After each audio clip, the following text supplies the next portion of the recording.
This is a classic because the comedy is still relevant and it's refreshing to have old men at the butt of the joke. This is a classic because who doesn't like ghosts, devils, disguises, and the fight for love? This is the classic because it's a total laugh riot that doesn't pigeonhole the women.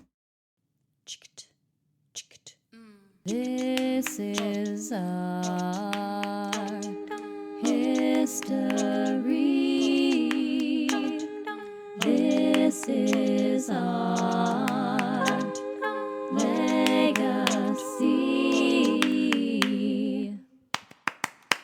Hello and welcome to This is a Classic, the Expand the Canon Theater podcast. We're your hosts. I'm Gagarin, they, them. I am an ensemble member with Hedgepig, an actor, and a curator for Expand the Canon. And me, Mary Candler, she, her, founder of Hedgepig Ensemble Theater and curator for Expand the Canon. Expand the Canon is a program from Hedgepig Ensemble, a Brooklyn-based company that reimagines the classics, creating a legacy of storytelling with gender equity at its core. And today we are wiggling into Aphra Behn's The Lucky Chance, or The Alderman's Bargain, from the Expand the Canon list, available at expandthecanon.com. If you were to go to that list, And you should. you would find this pitch. So, if you're looking to gamble on love with this multi-generational comedy featuring headstrong heroines and aging Romeos, go for The Lucky Chance. Consider this raunchy restoration comedy about sex, marriage, and consent. The ripened, spry, and sometimes lecherous Sir Cautious Fulbank and Sir Feeble Fainwou'd used their money and status to land themselves young wives. But both wives already had young suitors they already loved, who are desperately trying to win them back. While the old men gamble, bribe, and swindle, the young suitors assume double identities, dance with the devil, and put their livelihoods on the line, with plenty of help from their crafty ladies. Delight in this unapologetic critique of capitalism and patriarchy while asking, are our motives in love and partnership ever truly altruistic? Legacy. So, since that sounds like an absolutely wild ride. And it is. Oh my God. So then please, Mary, tell me more. I want more. I want the deets. I want the hot goss. I want to know what's going on. Yes, I'm going to do my best here because, as you may imagine, there's a lot of stuff going on in this play, and I'm going to try to just smooth it down for us a little bit. Here we are. Yes, it is the age-old tale of women being forced to marry bad matches. And this time, we are focusing on youthful, fiery ladies married to old, senile men. And of course, comedy and hijinks ensue. We basically focus on two couples. We have our true love couple, I'm calling them that, Belmore and Letizia, and we have our lusty and practical couple, Gaiman and Julia. You mean the horny ones? Yes, let's call them the horny ones, yes.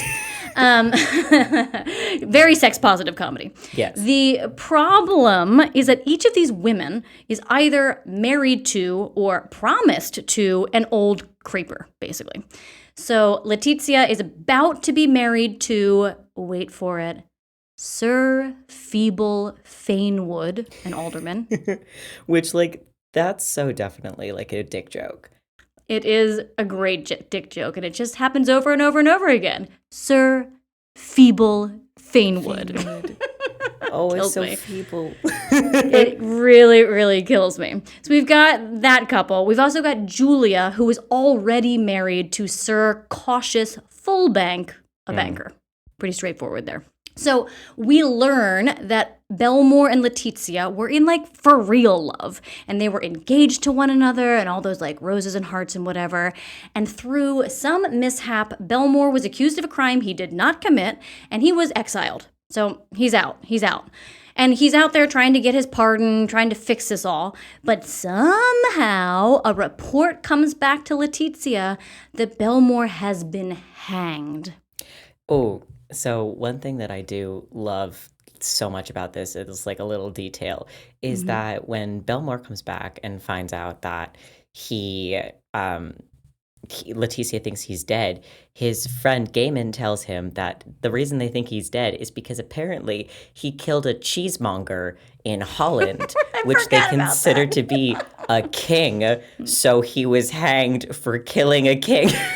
I mean, I'm telling you, do not kill my cheesemonger. I'm serious about my cheese. That brie is to die for, and you will. And you will. So, of course, Leticia is devastated by this cheesemonger news, but more importantly, devastated by the hanging of her beloved. So she's pretty low. And in this state of devastation, Sir Feeble swoops in and convinces her to just, like, marry him. Which, like, she does, but really just because she has no freaking other options in this day and age. She's, like, gotta hitch up with someone for her own security and protection. So then, ta-da, Belmore, not dead, spoiler, has come back into town and he's disguised and he confronts Leticia, but oh no, it's too late. Or is it? She has just legally married Fainwou'd, but they have not yet consummated that relationship. And that is a big deal at this time. So, if Belmore can simply secure his pardon before that really gross, grody old man deed is done, he can show the world that he is in fact not dead and that his engagement to Leticia supersedes this sham marriage. So he disguises himself and stays very close. Meanwhile, we have a lot of very cringy but hilarious scenes where this like old totter Fainwou'd is getting really revved up to consummate with Leticia. It's super grody, but also basically hilarious. Fainwou'd is like our cringe king of this play. I mean, like Cautious Fulbank is also like a little bit cringy, but he's just like silly. Fainwou'd is like you could write tweets of this man's like dialogue. You could, and they would go viral. So Leticia and Belmore are just using a lot of trickery to avoid the consummation actually happen. There's some real great zinger lines in there about all of this. And we do get, let's be real, uncomfortably close a few times. But in the midst of all of this, somehow we learn that Fainwou'd was actually the guy that wrote the letter that was like, Belmore's dead. And he was also super sneaky and he was like, I know, I'm also going to go to the king and get the pardon for Belmore. So if he actually shows up and wants the pardon, it's like too late, it's already being given, which seems really like bureaucratic bullcrap, but you know, that's how he's doing it. Truly, it's like, well, also that's so much of the thing with this play is these older dudes working the system entirely to their advantage, and what a like fucking incel long haul way to handle this, of being like, okay, so I'm gonna get him accused of this crime, and then he's gonna get exiled, and then I'm gonna pretend that he's dead, and then I'm gonna get his pardon before anyone else. Like, dude, get a day job.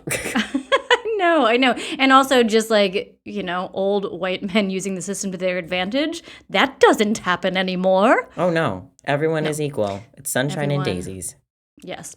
So what is crazy, though, is because Belmore's disguised in his household, pretending to be Fainwould's nephew, he actually is like, look, I've got the pardon right here. Want to take a look at it? And Belmore thinks, a lucky chance. Here's my pardon. So there we have it. There we have it. Now, concurrent to all of these hijinks, we also have Julia, who is a very level-headed, practical person who just wants some nice things. And she has married Fulbank for basically stability, but fully intends to take many lovers to make her as happy as she can be, and then she will marry for love after this old bloke kicks the bucket, more or less. Yeah, she will. Julia's such a girl boss. Yes, she does what she wants, and she's just like, this is the system I'm working in, and this is how I'm going to play it. Now, Gaiman would really like to be that lover and that future husband, and he spends his entire fortune wooing Julia. So he's trying to hide the fact that he is now completely bankrupt, living in poverty, and owes a ton of money to, of course, Julia's husband, Fulbank the banker. Yeah, it's something like 600 pounds or something like that. And it's also like so crazy how, I mean, you know, I made the joke about Cringe King earlier, but Gaiman is like Simp King. Because he's just out here. He's like, he is balls to the walls for Julia at all moments of time. Well, except for when He thinks there's an old lady. But... Exactly, except for when he's like, this serves me better. We'll get to that. We're getting to that. So Julia thinks that all of this behavior is pretty irresponsible, and she wants to both help Gaiman get out of this kind of debt without hurting his soft little pride, but she also wants him to be honest with her and sees this as an opportunity to test his constancy to her. So she's got this whole plot. She sets up a scene of devils and ghosts, dress up, to present loads of money to Gaiman, which she has, of course, taken from Fulbank's safe, if he agrees to revel with the spirits later. Now, Gaiman is not a total dum-dum. He's not like, whoa, they're ghosts and devils. Instead, he's like, hey, I'm pretty hot shit, and I imagine that some old lady who won't reveal her face must be really into me. And she's going to pay me for my services. Slut. So, Slut alert. Yeah. He's like, sure. So he intends this revel of devils and demons and gets very intimate with what he assumes is an old, raggedy old lady. But regardless, he gets the money. So he does this whole devil's dance and he gets some cash dollars. Now, then he's like, boop, boop, boop. Hey, Julia, great news. I've got all this cash now. Things are going good. He pretends it's like from an inheritance. And Julia is like, tell me the truth about this. Where did this money come from? Which, of course, he does not. So then Gaiman is like, okay, I'm going to pay off my debts. Hey, Fulbank, I got the money. But Fulbank likes to be in control of people. So he's like, no, I wanted you indebted to me. And so instead he's like, instead of paying that off right now, let's sit down at the gambling table. And Gaiman fleeces Fulbank in gambling, totally. And then Fulbank's like getting really precious about his coins, right? He does not like to move money. So Gaiman's like, I have a better idea. Instead of putting more money on the table, why don't you gamble a night with your wife? Gross. What? Gross on his end, Gaiman. Come on. What? So, whatever. We're going to move past how grody that is. But Gaiman wins. It is another lucky chance. Wow. It's also so funny how in that scene, Fulbank is like, a night with my wife makes me a cuckold, which like the number one fear of these older dudes is to get turned into cuckolds. But he's like, well, I lose 300 coins or I become a cuckold. Yeah. And he's like, I'd rather save the money. Thank you. Which is like... Value systems get very revealed here. Very revealed. It's like, dude, what the hell? So Fulbank basically delivers Gaiman to Julia's room to have his way with her. Gross. Okay, we'll have to deal with that in production. When all is revealed, though, we learn that Julia was, in fact, the woman at the center of that devil's dance. And when she learns that Gaiman was given free reign of her by her husband, she rails on Fulbank and really uses this to her advantage. She's like, you did a gross thing, and now, for that act, I am never coming in your bed again. So it's a little convoluted, it's a little icky at times, but everyone does get what they want in the end here. Yeah, and you know what? It's so funny because both of the old men end up being cuckolds, and they're both kind of like, well, I guess we're old and we should just deal with that. Yeah, I know. It's like, I loved like the contrition at the end. They're both just kind of like, I guess old senile men with dysfunctional dicks shouldn't really marry young feisty things. Yeah. My bad.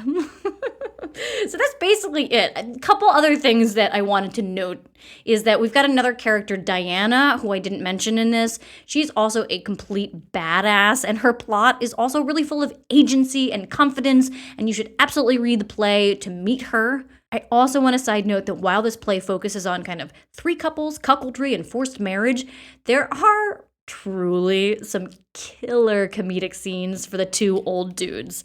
Absolutely. baller, balls to the walls. There's the scene in Act 3 where it's all the groping around in the dark room and the like who's who. Like there's so much excellent opportunity for not just strong comedy, but interesting staging. Like there's a lot of this play that you can play with in the way of setting or time. I feel like this is one of those plays that could be really fun if you like put it in like a warehouse rave. And it's like, why are there two like old daddies in their 60s at the warehouse rave? But they're here, you know?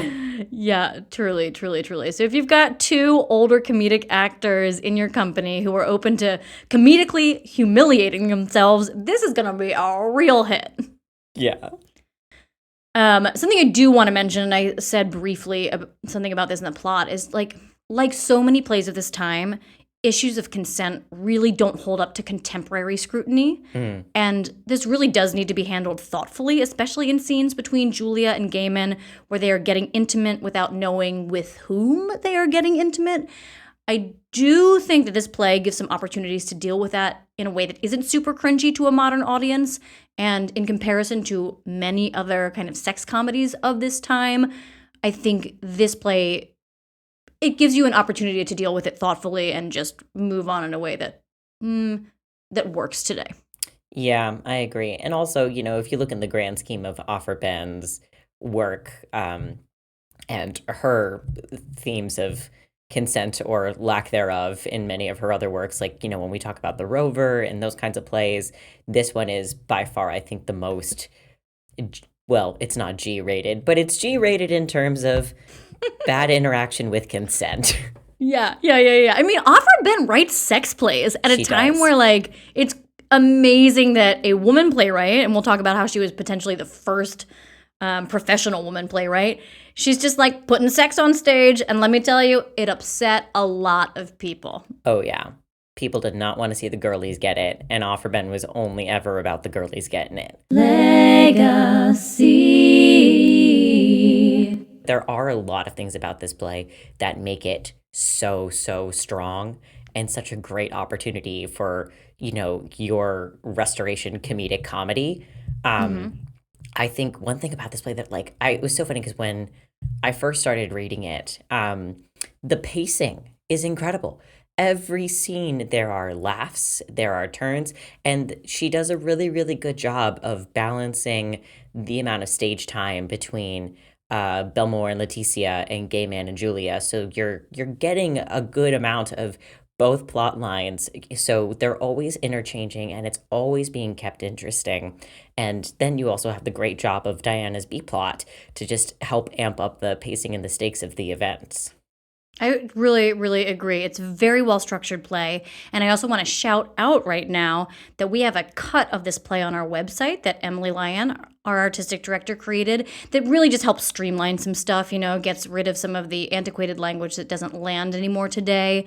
And I really recommend that you check out that cut. It's very performable. Very performable and also, like, not a 3-hour Merry Wives of Windsor kind of vibes. Yeah. We'll keep it. Although you do get some Merry Wives of Windsor vibes with that Diana plot where it's like, yeah. All right, who's getting married to who? I don't know. But eventually these two people end up together. True facts. Something that I really appreciate about this play also is, you know, you've got these 3 tracks, these 3 women who all want to have their own way in love, but they're all really different. So Leticia is more of your, like, ingenue, in love, like, oh, Romeo and Juliet plot, we must be together, where Julia is so practical and, like, sex positive and wants a very different kind of relationship in her life. And Diana also is just like, I don't even care about what my dad says. Like, she's like the rebellious one. So I really appreciate that we have 3 different types of women, that we don't just have like 3 flighty ingenues. Do you know what I mean? Yeah, and they're all really, really grounded in like their wants and their desires. You know, I mean, I think that Leticia is like, while she is, you know, sort of like that flowy, loving, leading from the heart kind of ingenue, you know, you don't get that like empty-headed vibe from her. You don't get empty-head vibes from any of these women, but especially not from Leticia, who I think would be the one that you would assume would behave in that way. 'Cause she's really smart in the way that she deals with Feeble Fainwou'd, and she's really, really like doing her work to sort of work her way around this and make the best of her situation. And it's really exciting. And so Julia, I think, is by far my favorite of the three gals, which I don't know. She strikes me as a Capricorn. So I'm on board with Are her we for both that. Capricorns here on this Oh my podcast God, here today? yes, we are both Capricorns on this podcast. You, me, and Julia holding down. Whoa, holding it down. Goats Earth for energy. all time. Well, so like that's I think probably my favorite scene with Julia is when she and Fulbank are talking about cuckoldry and all this kind of stuff. And she's like, yeah, I'm gonna fucking cuckold you. You think I'm gonna sleep with you? No, I want young lovers and I want men who are gonna be exciting for me. And like, yeah, I'm married to you because you give me things that I like and you pay for my lifestyle. But like, this is not about the sex for me, and I'm probably not gonna fuck you. Which is like, Yes. I am so glad you brought up that scene because I almost forgot about it. But it is one of my favorite scenes in the play because it's just such a frank conversation about like, so I'm kind of in this marriage and I plan to do X, Y, and Z. So deal with it.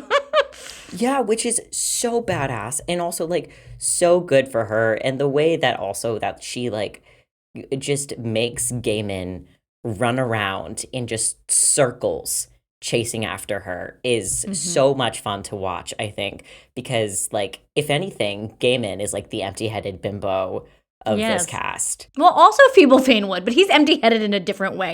More like senility is perhaps set in a bit. That is a good way to look at it. Well, also, so let's talk about the old men and how like their whole vibe of like the cuckoldry and all of this kind of stuff, because they are so this play doesn't really have antagonists, but I think you could argue that they are our main antagonists.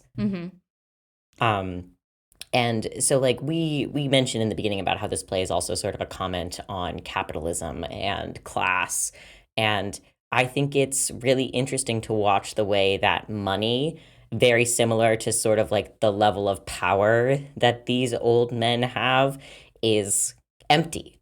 It's empty. It's meaningless. The money and the gifts that Fulbank showers on Julia, I think that she likes them and she likes nice things, but you don't see her like that being a huge selling point.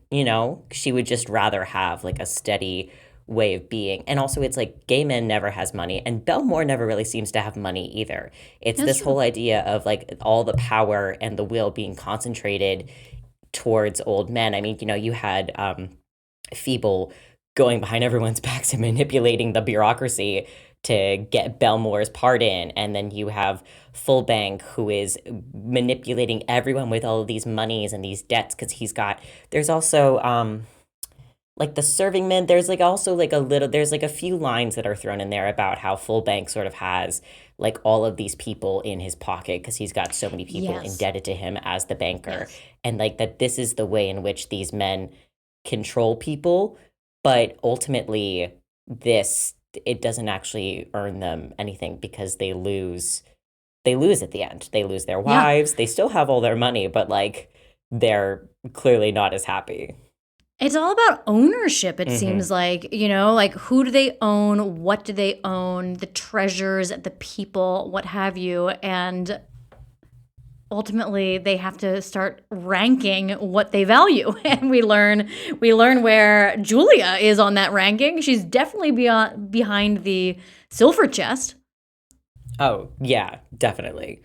And like it's, I think that's one of those, that scene in particular is kind of lovely because it just so perfectly encapsulates that idea of like women being property that we've seen in so many other places before. And also because it's like Gaiman is supposed to be Julia's love interest. By all means, we should be excited about this opportunity for him, but we're not, because he's treating her like a piece of meat to be won the same way that Fulbank is. Yep. Absolutely. There's like so much to talk about in terms of like consent and ownership and capitalism and women's rights and voices and agency. At the same time, I want to step back and just say like, this is a floof piece.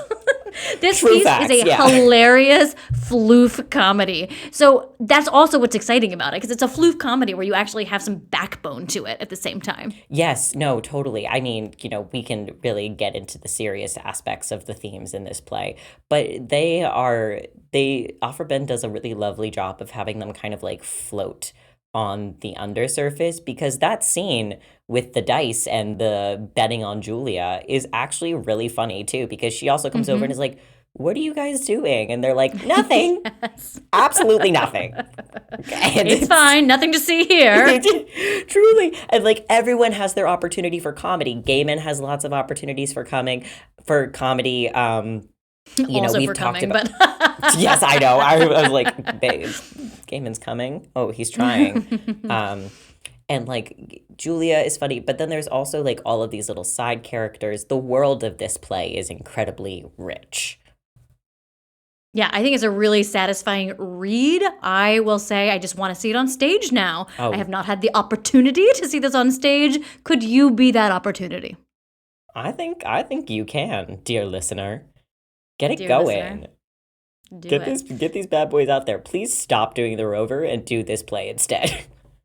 Yeah, truly. I mean, it's one of those things, and I haven't read The Rover in a little bit, and I understand why it gets done. There's a lot of complexities and a million characters. This is a smaller cast. I think you can do this. You could maybe get away with doing this with 8 to 10 actors, I think. So, like, Oh yeah. ever so slightly on the side of a smaller classical play cast.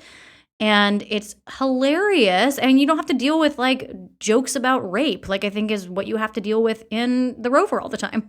Yeah, 3 times. 3 separate occasions you have to deal with that on like an intense level. Whereas like with this, it is, as we said, a sexy little fluff piece Yes. that is going to be funny and enjoyable and all that kind of great stuff. Beautiful. I did come up with a drinking game for this play. Please let us know what the drinking game is for this play. You got to take a shot every time Sir Feeble Fainwou'd says odds bobs. Odds bobs. Blah, blah, blah. There's a lot of just vocal sounds that come out of Feeble Fainwou'd. And that's like his favorite one. And he's got like Yes. 3 different variations. And if you play this game seriously, dear listener, that's 22 shots. Yeah, you're going to be annihilated by the end of this show. Which, you know what? I think is what at least probably what Gaiman would want. I don't know. He seems like that kind of a party boy. You know, it feels in the spirit. We've got drunk Shakespeare out there. Why can't we have drunk Aphra Behn? Blackout Aphra Behn. Blackout Behn. Blackout Behn. Yes, Blackout Behn. Do what you will with that, producers across the country. Do what you will. Get your liquor license. It'll be good. History. So we've been talking about Aphra, and we have thrown some shade at Miss Behn, but she was also a really cool gal who was alive during a time where women didn't really get to do anything. So Mary, please tell me about Aphra's life and what she's been up to. I would be delighted to. It's quite interesting, actually. So Aphra is an English playwright, yes, born in 1640 and died in 1689. And she is known as the first woman in the world to make her living solely off of writing. That is the first woman professional playwright. At least this is the first recorded woman to do so in England. At least, I don't want to say definitively that is true. I'd love to know someone earlier, but that is that is her claim to fame. Yeah, and it's also been the thing that sort of has like put her on the map in our current cultural sphere. Totally. Now, there's a lot of guesswork with her bio. Some of it is quite exciting, and there are some people that think that kind of the mystery around her bio is intentional because of what we're going to talk about in a second. But take all of this with a grain of salt and just get excited for whatever you like. So she is most likely to have been born to the Johnsons of Canterbury, and her father was then appointed lieutenant governor of Suriname, where she and her family lived for a time. So really interesting. Already out of England, seeing a new world. She returned back to England and took up the surname Behn or Behn, however you like to say that, likely because she was married at the time. Perhaps we think to a Dutchman. That is important for later. Her husband dies shortly thereafter, leaving her in need of a way to support herself. And this is where things get exciting. Aphra Behn was appointed as a spy by King Charles II to gather intelligence from the Dutch. Oh, double agent. An actual spy. Aphra. Her code name was Austria, which actually she published a number of works under the name Austria as well. But I think it's a really sexy little code name that she's got. Spy name. She really came out with that one. Yeah. I wonder who came up with it. Was she assigned? No, I'm sure she came up with it because she's a writer.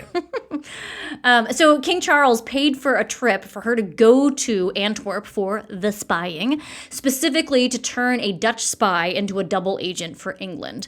But lore suggests that not everything went well. It cost her a lot of money to support herself while she was in Antwerp. And by the time she needed to come home, the king was tired of paying her bill and would not give her money for the return trip. Wow. Dick move. What a jerk. So she had to borrow money to get back to England in 1666. And then she was thrown into debtor's prison. What? Because that was a thing. Yes, she had no money, so she went to prison for debtors. That's ridiculous. Yes, and this is where she began writing because she was like, man, I got to figure out how to make some money. So she's in debtor's prison, writing furiously, and she truly clawed herself from debtor's prison to a reasonable level of success at the time. We assume she was released from prison within 2 years because by 1670, her first play, The Forced Marriage, thematically also relevant to what this play is about, was performed in London. So thrown in jail and wrote her way out of it. Crazy. She did. So she wrote copiously, and she wrote to survive as an unmarried woman, paying her way in the world. And, we've mentioned this before. Her most successful play was The Rover in 1681. And I would guess this is still her most performed play today. Not that it gets a ton of performance, but just I've heard of people doing The Rover, although I suggest taking a look at The Lucky Chance. She was, of course, often criticized for simply being a woman as a playwright. And she boldly rose to meet a lot of those challenges and push back on them and wrote many, many, many very well-received plays in London, most of them on the theme of forced marriages. Hey, as something that she's probably really familiar with. Because also, you think about it, how many other women did she have to watch go through that? She got to be single, but that was such a rare thing to see in that time. And she had to deal with the adversity of it, but a lot of her other friends were just trapped in the bondage of their society and a patriarchy. Indeed. And so it's interesting to think she had the luxury of being thrown in debtor's prison because she was unmarried, but it gave her the opportunity to, develop her craft and make her way in the world. Hell yeah. Yeah. As she got older, writing became much harder for her. She could barely hold a pen at a certain point. I'm guessing arthritis. It's just my personal guess. But she wrote Lucky Chance towards the end of her career. And this play received a lot of sexist criticism. Boo. As we've noted, it's a very sexy play. And that was not necessarily cool for a woman to be writing at the time. So when she published this play, she added this very long defense of women writers as a preface to the play. So if you can find yourself an old copy of this, you'll notice there's this whole diatribe and defense of her and her other female writers. Oh, work. Go off. Yeah. So also you could stage that maybe. I don't know. Later in life, she started writing prose primarily and translating French and Latin texts. And then she died at age 48. So she accomplished all of this. She was a spy. She was a successful writer. She published novels by 48. And she's actually buried at Westminster Abbey. So if you go to Westminster Abbey, just note she's not in the Poets' Corner. She's somewhere else, so you'll have to dig a little bit more to find her. Something I really love is that the inscription on her tombstone reads, "Here lies a proof that wit can never be defense enough against mortality." Ooh. I believe she wrote that. I love that idea that that's her words, but maybe it's someone else giving her high praise. Hey, sounds like it. Yeah.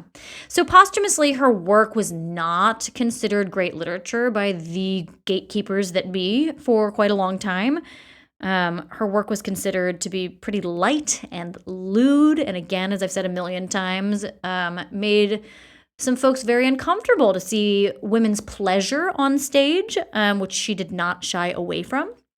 But in the 20th century, scholars have taken another look. Many works were republished, and there has been a celebration of her work as really Aphra as a trailblazer, a woman forced to write like a man to be successful, and a writer not scared to put female pleasure on stage. Hell yeah. Little shout out to another writer on our list.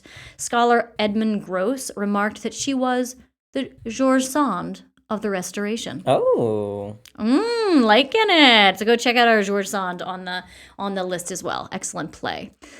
Some other kind of more contemporary references here is in Virginia Woolf's A Room of One's Own. She says, all women together ought to let flowers fall upon the tomb of Aphra Behn, which is most scandalously, but rather appropriately, in Westminster Abbey, for it was she who earned them the right to speak their minds. Wow. That's really high praise. Shout out from Virginia Woolf. Currently, I'm not really sure the status of that. There is a movement afoot to raise a statue to her in Canterbury. I'm unclear if this has happened yet, if it's still in progress. So if you are in Canterbury, please let us know. Snap a pic. We want to see it. We want to see her in her glory.